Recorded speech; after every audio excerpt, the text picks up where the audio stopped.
Kata para ulama, untuk mendapatkan istiqamah hendaklah memohon kepada Allah Subhanahu wa taala. Sebab tu salah seorang daripada sahabat Nabi sallallahu alaihi wasallam, tuan-tuan tengok, ada satu pesanan Rasulullah kepada Muaz ibn Jabal.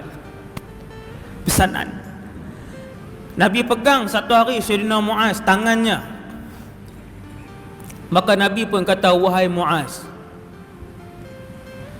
sesungguhnya aku menyayangimu kerana Allah. Jangan kamu tinggal. Ini pesanan ni.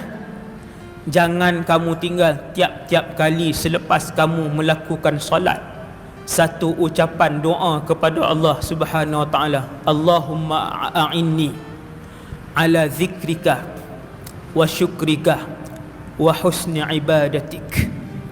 Ya Allah, a'inni ala zikrika, bantulah aku ya Allah untuk sentiasa ingat kamu. Wa syukrika, ya Allah, bantulah aku sentiasa untuk sentiasa mensyukuri, berterima kasih kepadamu. Dua, husni ibadatik, ya Allah, bantulah aku dalam mengelokkan amal ibadahku. Tiga benda hak Nabi ajak Sayyidina Muaz bin Jabal, dan tiga-tiga tu benda yang penting dalam kehidupan kita.